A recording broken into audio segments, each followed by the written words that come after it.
Welcome to Who Wrote That Up For You, a daily podcast that shines a light on the American justice system and its role in empowering the powerful to take from you. The justice system is the only branch of your government where an individual rather than the collective can make the system act for you. It puts power in the individual's hands, but it's broken and being used against you at a time when you need it most.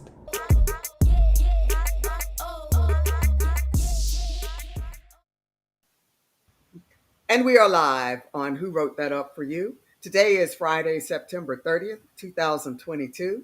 I'm Sonia Ebron, a co-founder at Courtroom 5. And I'm Deborah Sloan, the other co-founder at Courtroom 5.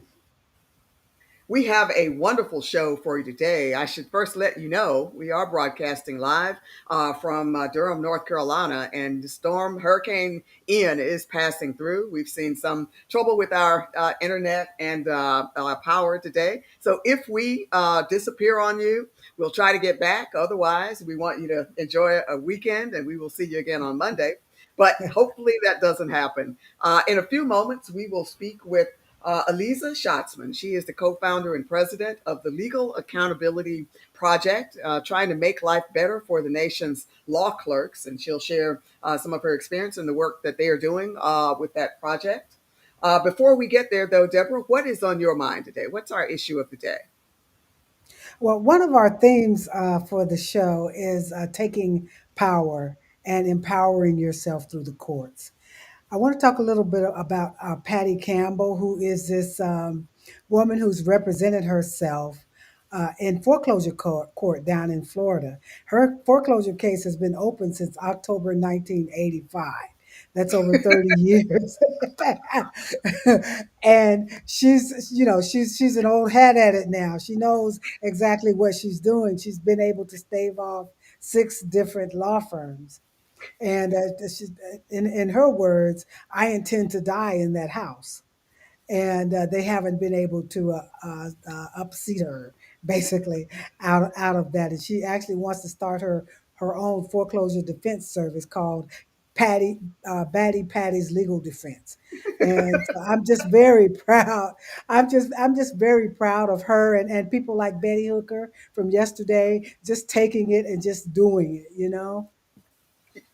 I love go Patty, way to go. It reminds me that what we're doing at Courtroom 5 isn't rocket science.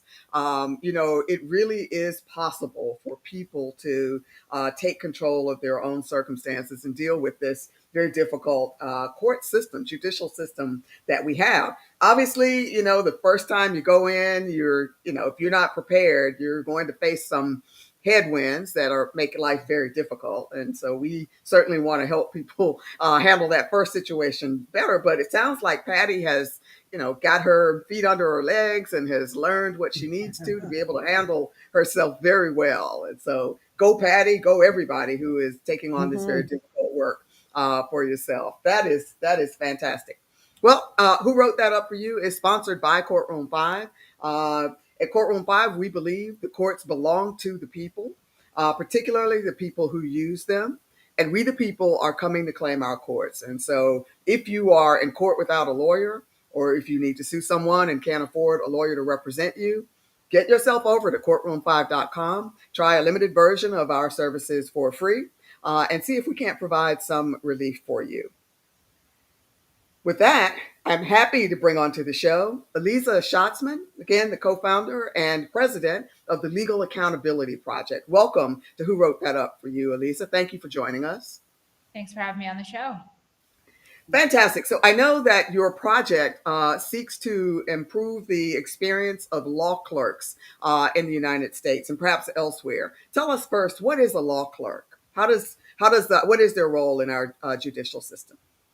So law clerks play an integral role in our judiciary. Law clerks spend a year or two working for and learning from a judge. These are term positions, and these are typically fresh out of law school folks in their first legal job. Perhaps they have a year or two of work experience, but they are some of the newest members of our profession. Fantastic. And what is the work that they do for judges? Why would a judge need to or want to have a law clerk?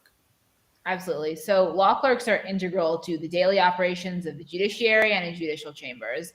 Law clerks have a variety of tasks, but most of them do research, they write orders and opinions, they accompany the judge to court, and they assist with judicial decision making. And when we think about some of the judicial decisions we don't like so much, I mean, this is also a real diversity issue and a pipeline issue. Today's law clerks are tomorrow's prosecutors, public defenders, and judges. And we think about who rises to and through our profession, to and through the judiciary. Cleaning up our judiciary starts with addressing issues with law clerks. That is fascinating. And so it seems like a very sort of top tier, very privileged position to be able to work directly with a judge. Not every lawyer gets this opportunity. I know that you were once a law clerk, and certainly the work that you're doing with the Legal Accountability Project is sort of derives from your experience there. You care to tell us what the experience was and what drove you to create your Legal Accountability Project? Yeah, that's kind of a big question. Yeah, so the message around law clerks and clerkship positions at my law school, WashU, was uniformly positive, that this would be like a lifelong mentor-mentee relationship with this judge, and it would launch my career as a prosecutor, which is what I wanted to do. So started this clerkship with the dream of becoming a homicide AUSA in the DC U.S. Attorney's Office. Clerked in DC Superior Court during the 2019 to 2020 term. And unfortunately, my aspirations were just not realized. I mean, the judge would kick me out of the courtroom, tell me that I made him uncomfortable, and he just felt more comfortable. My male co-clerk told me I was bossy and aggressive and nasty. Then I found out that I passed the DC bar exam. So big day in a young attorney's life. He called me into his chambers, got in my face, and said, "You're bossy." And I know bossy because my wife is bossy. Oh, wow. Wow. I was just devastated. I mean, this was my first legal job. This judge seemed to just be singling me out for mistreatment. I remember crying myself to sleep at nights, just crying in the courthouse bathroom. I wanted to be reassigned to a different judge, but my workplace didn't have an employee dispute resolution plan that might have enabled me to. I confided in some mentors who advised me to stick it out, so I did. Pandemic hit in March 2020, so I moved back to Philly to stay with my parents and work remotely. The judge basically ignored me for 6 weeks before he called me up and told me he was ending my clerkship early because I made him uncomfortable and lacked respect for him, but he didn't want to get into it. Then he hung up on me. So reached out to DC Courts HR. They told me there was nothing they could do because HR doesn't regulate judges and that law clerks and judges have a unique relationship. Then they asked me whether I knew that I was an at-will employee. So I reached out to my law school, to WashU, for advice and support.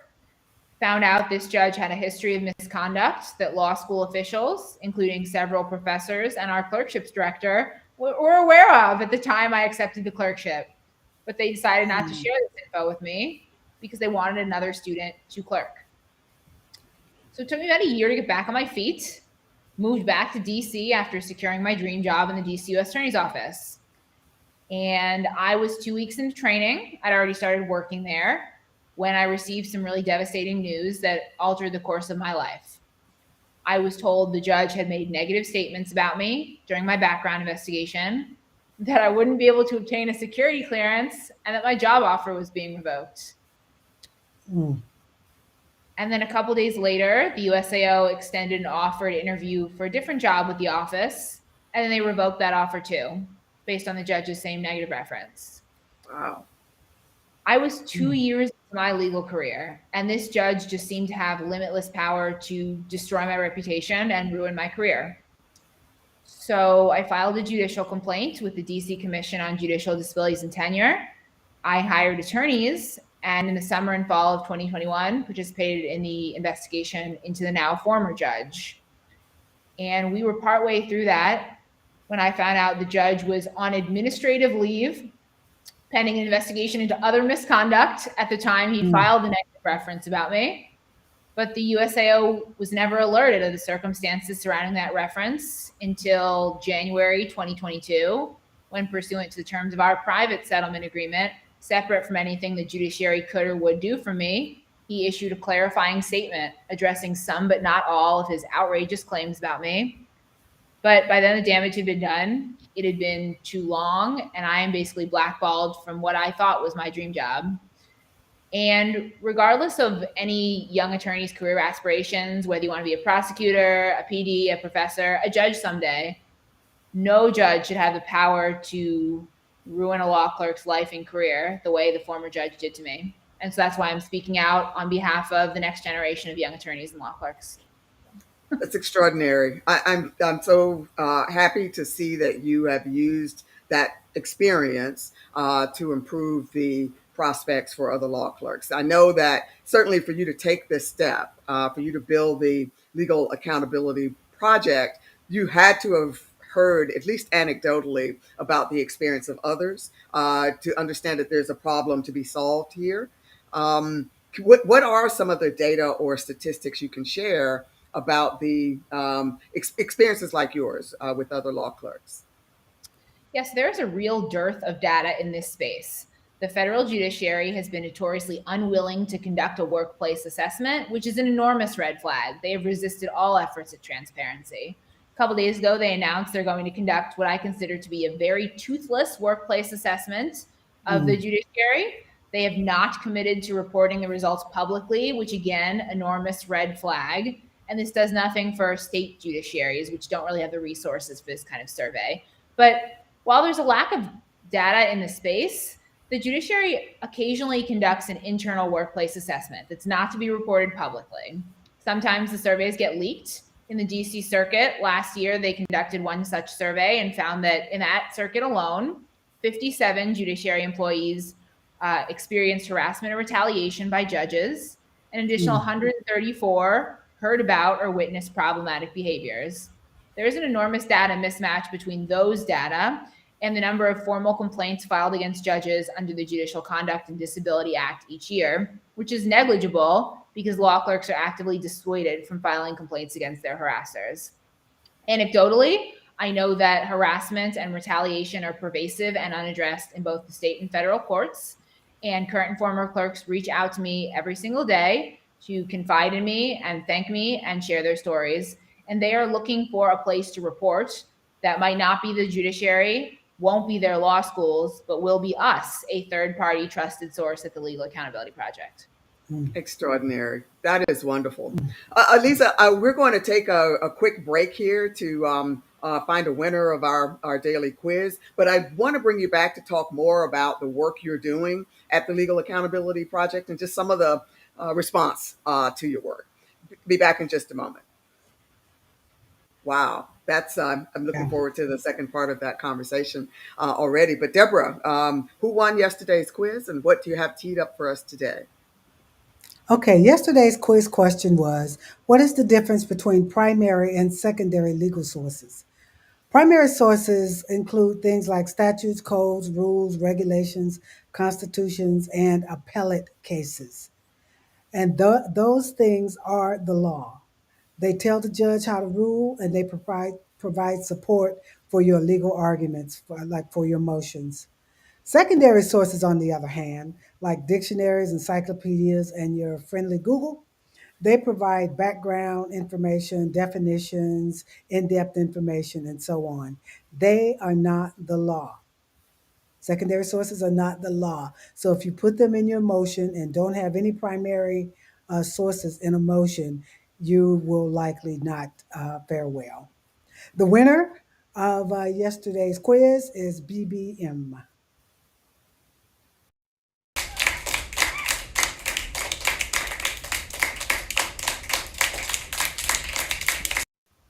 Congratulations to BB there.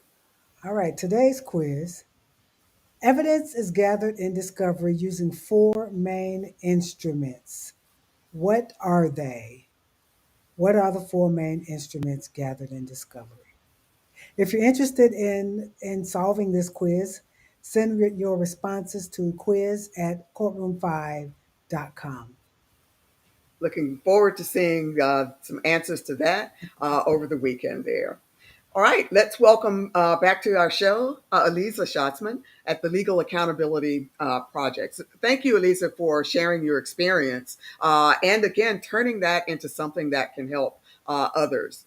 Tell us now about the work you're doing at the Legal Accountability Project. Yeah, so the Legal Accountability Project basically seeks to ensure that law clerks have a positive experience and then extends support and resources to the ones who don't. I think of this as the resource I wish existed when I was a law student applying for a clerkship, a law clerk facing harassment and unsure where to go for help, and a former clerk engaging in the formal judicial complaint process. We're working on two major initiatives in collaboration with law schools beginning this fall. The first initiative is a centralized clerkships reporting database, which will centralize and democratize information about judges. So law students considering a clerkship can have as much information about as many judges as possible before they make enormous decisions about their careers. What I see with law schools is that there really is no equitable way to share information about judges who harass their clerks. And I speak with students every day, and when I say, so you want a clerk? How are you going to avoid judges who harass their clerks? Well, some students will say, I'd ask someone. Who are you going to ask if no information is available? Only a handful of law schools even conduct a basic post clerkship survey to elucidate information on their law clerk alumni's clerkship experiences. But between the questions they ask, which I think are insufficient, and the toxic positive messaging around clerkships, they understand that they are not elucidating the right information about these judges and clerkships. They are rarely receiving negative reports about judges, which enables clerkship directors to claim all of our students have a positive clerkship experience. I've never heard about a judge harassing a clerk. That is nonsense. And when I talk to students and alums, I mean, they always tell me that is incorrect. So we're going to have law clerk alumni from the participating schools creating an account with us and writing a report about their clerkship and their judge anonymously if they choose. And we believe that many clerks who face mistreatment will report anonymously. If your law school is participating, your alums report into the database, and then your students considering a clerkship or a judicial externship will be able to read all the reports. But importantly, it's not just your alumni's reports, it's the alumni reports from all the schools participating in the database. It is far superior to anything that exists at any law school right now. And then the other initiative we're working on is a workplace assessment of the federal and state judiciaries. It's a climate survey that's finally going to answer the question, how pervasive is harassment in the judiciary? We'll be sending it to law clerk alumni the past 10 to 20 years worth, and law schools that help us with this first of its kind data collection initiative will be really enabling us to quantify the scope of the problem. Law schools that refuse to send it out will be hindering our efforts, and that's unfortunate. We're going to elucidate 4 types of info: the types of law clerks facing mistreatment, the types of judges doing the mistreating, the actual availability and accessibility of resources to address wrongful conduct in these courthouses, and law clerks' concerns about reporting to their law schools and to the judiciary. You know, I think this is so important because, and let me just say, first of all, that I'm shocked, on one hand at least, to hear that that courts don't have an HR policy or infrastructure for handling these types of complaints.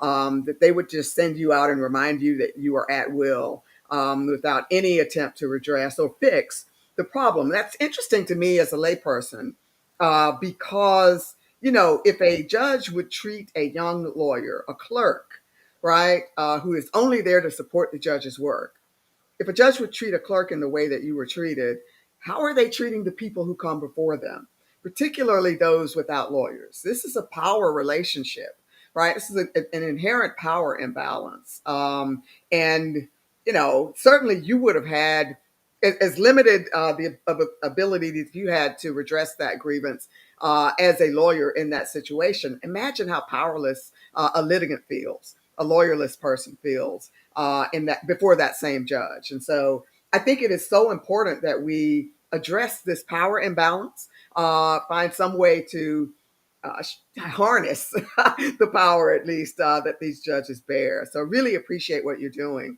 Want to delve a bit into it. Given the court system then as it is, with that allowing that power to stand for so long, what kind of blowback are you getting? What kind of response are you seeing from the judiciary, maybe from some of the law schools that you're trying to work with as you make progress in this area? So the response from the judiciary has actually been extremely positive for a couple reasons. Judges understand that positive reviews in the database will not only bolster their reputations, but their clerkship applicant pools. It is historically marginalized groups who face the brunt of mistreatment during clerkships and who, when they're law students, decide not to apply to clerk or apply less broadly because they're fearful or they don't have the information they need before applying. People understand this is going to bolster everybody's clerkship program and encourage more diverse applicants to clerk. So judges kind of understand that. And I have lots of judges reaching out to me and asking, when's the database going to go live so my clerks can report into it? And I have to explain, they have to go back through their law schools. So it's overall been very positive, though I understand it's a disproportionate sample of folks who reach out and want to talk to me about the database. They're probably not the most hostile ones. And then from law schools, it's been interesting. Overall, extremely positive. A lot of law schools are very willing to engage with me, talk about their resources, consider making changes. And we feel great about the law school partners we're going to announce this fall. There are a handful of recalcitrant, hostile administrations. It's a handful, it's about 5, who are just unwilling to engage. One law school refuses to speak with me, period. Unwilling to make changes. They say things to me like, our official policy at this law school, we don't warn students about judges who harass their clerks. Unfortunately, my alma mater, WashU, is one of those that does not warn students as their official policy. And that was pretty devastating for me to hear from the deans in the face of me coming to them with concrete solutions, advocating based on my personal experience. So some of these law schools, they're really hoarding information about judges who harass their clerks that they may or may not share with students. We have some law schools we've seen where they keep a list of judges who mistreat their clerks that they don't share with students. And the issue is whether you're hoarding that information and not sharing it with anybody, or you're only sharing it with your own students. That does nothing for the students at so many other law schools who are unwittingly walking into a hostile work environment. We're not saying to any law school, turn over your proprietary info about how students get clerkships. No, if you are fancy enough to get into one of those law schools, great, enjoy those resources. If you have information about judges who are committing misconduct and you choose not to share that, well, you are just an enormous part of the problem. And we'll be calling those schools out if they refuse to engage with us. That's fantastic. Really happy to hear that. Last question then.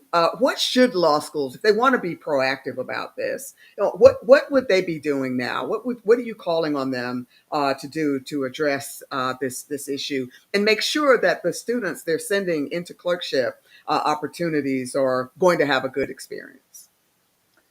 Yeah, so the most important thing for law schools to do is warn their clerkship applicants, their students, about judges they know to mistreat their clerks. Students don't have this information and they have very limited ways to get it. Law schools know who the bad judges are. The faculty know who the bad judges are because they are incentivized to interface with the judiciary every day. I am appalled that there are law schools that tell me our official policy is that we don't warn students. That is outrageous and wrong. So the first thing is warning students. And some law schools tell me, well, we tell students to do their research. What research are they going to do? It is galling. So it's about sharing the information, warning students. A couple law schools have said, well, it's a liability issue. That is just nonsense.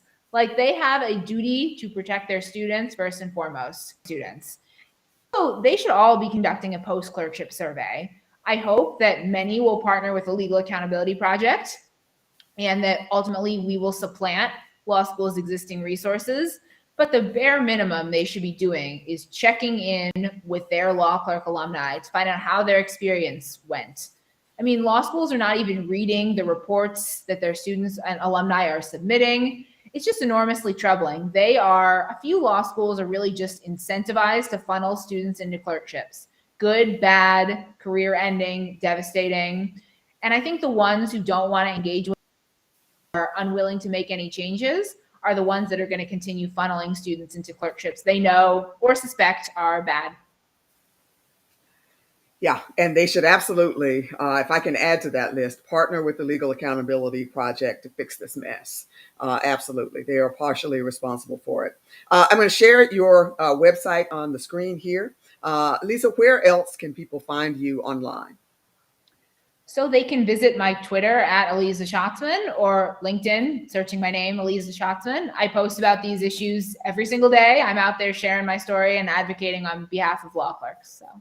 Yeah. We will share those in the show notes as well. Aliza, thank you so much for enduring your experience and turning that into something that can support not only other law clerks, but the judiciary and the country as a whole. Thank you so much for sharing that on Who Wrote That Up For You. We'll have you back soon as you make more progress. Thank you so much. Thank you. Thank you. Just That was extraordinary. great. Yes. That is fantastic work. I think there are so many bad experiences that people have who don't take the initiative to use those experiences and the learnings. All experiences come with learnings that can help other people. Folks are never alone in their experiences, as unique and painful as they may be. This is happening, whatever you're experiencing is happening to other people. And you always want to find ways to just take your learnings. It's actually tremendously healing, first of all, but take your learnings and then try to use them to help other people. So just always exciting for me to be able to talk to people like Aliza who have done that and are doing that to change the world. Fantastic. That's all we have. Absolutely. Oh. Go ahead, Deborah. Oh, absolutely. I just wanted to say that the best learning I've ever had was when I lost a case. I mean, Yeah. most of a lot of my who I am today is because I lost as because I won in court. Absolutely. Absolutely agree with that. That's all we have for you today. As usual, Deborah and I will take the weekend off, hope for some better weather here in the Carolinas, and we will see you on Monday. Thanks again for joining us, everyone.